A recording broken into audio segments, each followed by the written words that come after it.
Good morning, everyone. Happy Monday. Welcome to Saxo's weekly market outlook call.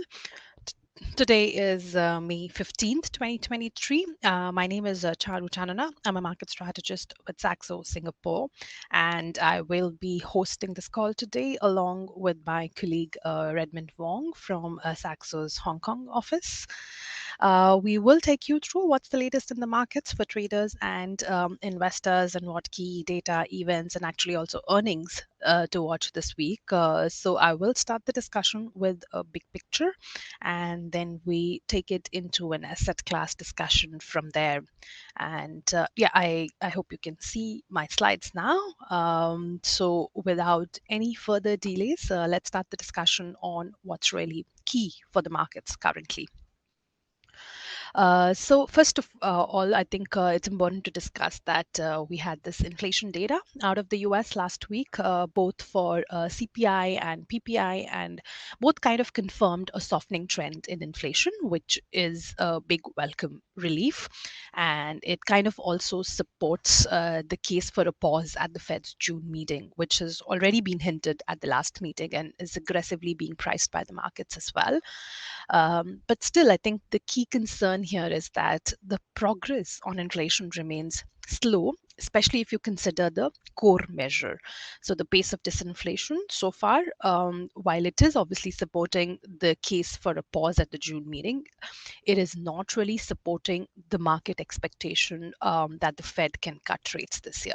We have about 60 to 70 basis points of rate cuts priced in the markets for 2023.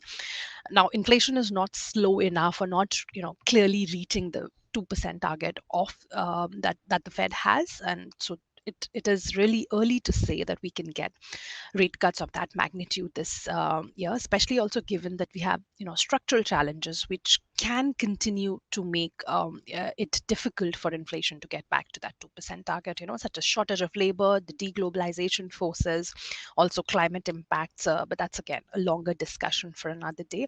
As for the tactical case, we get some key US economic data this week, particularly retail sales and industrial production.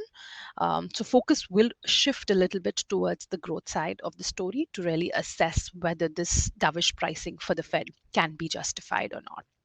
So April retail sales, it's out tomorrow, Tuesday, and it will likely be boosted by auto sales, which jumped quite a bit last month. But still, again, the overall picture could remain mixed.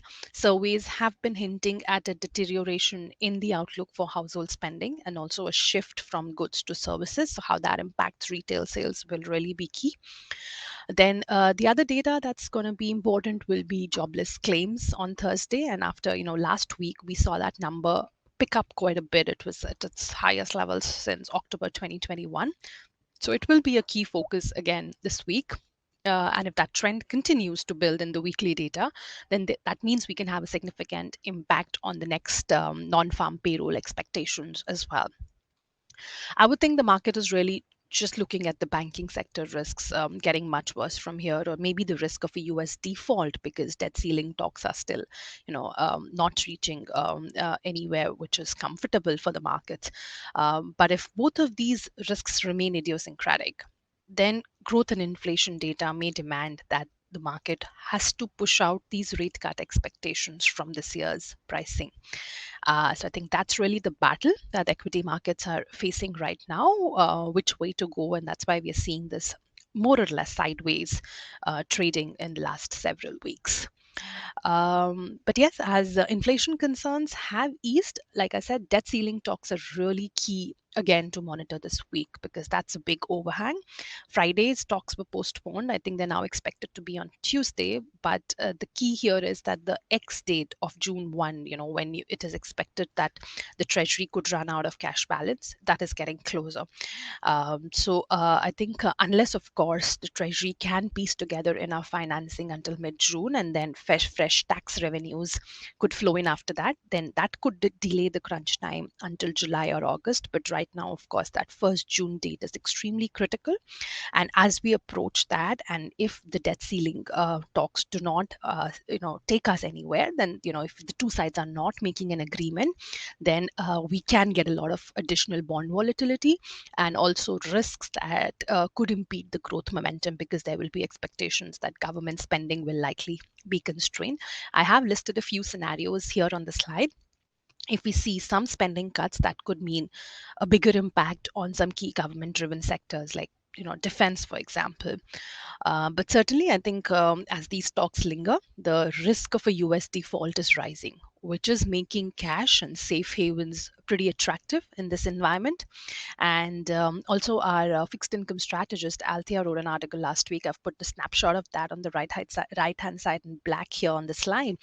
You can find that on the Saxo platform, but she really basically talks about how T-bills are offering pretty attractive yields in this environment because of the risk of a US default. Now, if we assume that a US would not default, and then obviously it's a great opportunity to lock in these yields. We're getting about 5.5% in a 3-month, 6 months T-bill or something like that. So she also actually runs you through our Saxo platform and how you can get exposure to a T-bill like that. So I would really encourage you to look at this piece from Althea. But just rounding it up here, despite that softer inflation, debt ceiling overhang has seen markets really ending a little bit lower again last week broadly. So I think possibly it's going to be another week where we continue to see how regional banks shape up. Do we see PacWest again as volatile as we did in the last couple of weeks? And of course, the bigger focus in the near term, certainly on those debt ceiling issues that continue to weigh on market sentiment. But I'll pause here and let's hear it from Redmond as well on what he's thinking. And of course, the China story, which is really key here as well, because the reopening trade is completely breaking down at this moment.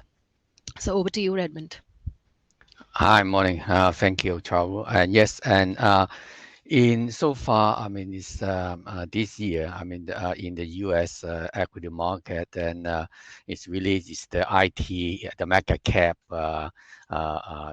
did very well. And if you look at the year to date, I mean, S&P up around 7.4%, and Nasdaq 100 up about 21-22%.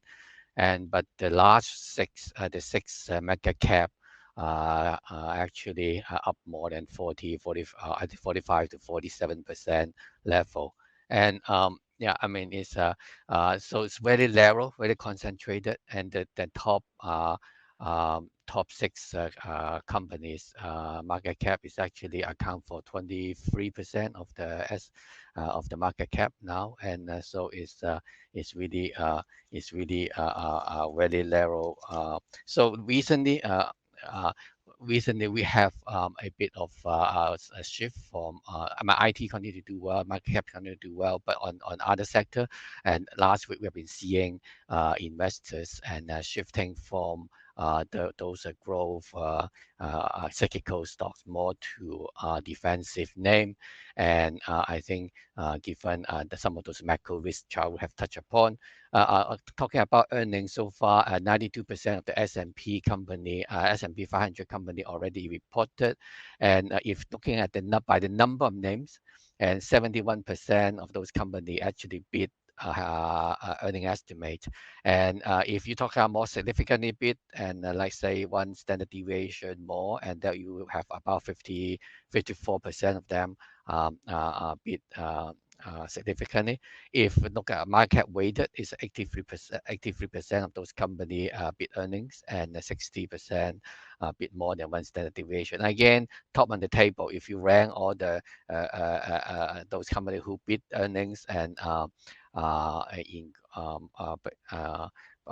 based on either by the number company or by the market cap, is or IT information technology is ranked at the top, and the utility is actually at the bottom. And so for coming to this week in the US earning, we will have uh, Walmart, and also Home Depot, and those we will have a little bit more insight into the US consumers. And on the technology side, we will have Cisco. And back to China, and China is China equities, as Charu mentioned earlier. So, some of those economic data has been rather weak.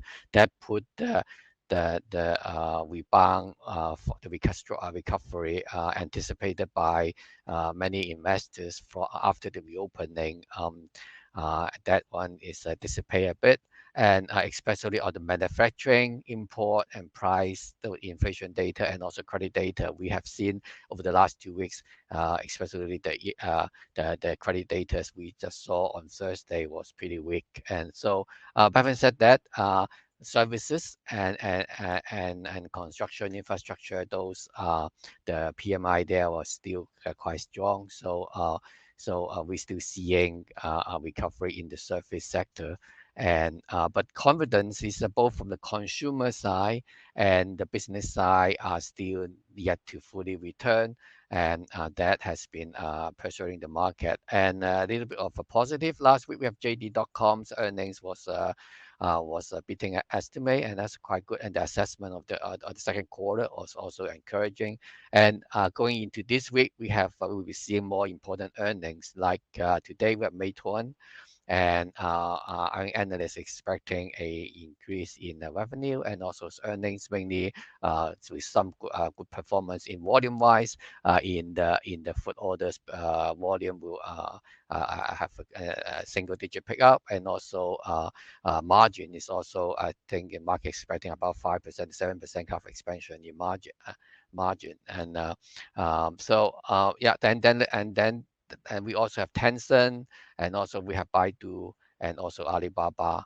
And so the Q1 is because of the base has last year's Q1 have a rather low base, so Q1 probably is expecting a strong rebound on all those earnings. But I think also it's really to pay attention to the assessment of the trend and the momentum in the second quarter. And I think I leave it here, and I'll pass it back to you to talk about FX and commodities. Yeah, thank you, Redmond. So yes, FX development has been quite interesting last week. It's been a big week for the US dollar, which saw its biggest weekly gain since February, underpinned mostly by safe haven flows. Consumer sentiment, as per Friday's Michigan survey, it was down to 6-month low. So both again due to banking worries and debt ceiling worries as well. So consumer sentiment has been taking quite a hit there. But actually, there's another reason, and that is the rate differentials, the yield differentials, which were weighing down the dollar right now because of expectations of a Fed pause. Now, it seems like that the peak of pressure on the US dollar because of those yield differentials is probably over, or we're at least close to turning it around, because other central banks are also expected to follow the Fed to pause rates now. Specifically, if you look here, Kiwi being the underperformer last week, and that's because of all the rate hike expectations that were built for the New Zealand central bank. And now we had last week inflation expectations for Q2 dropping from New Zealand. So that obviously is going to there's a lot of room for those rate hike expectations to be pared back, and that's obviously bringing downside in other currencies, which boosts up the US dollar.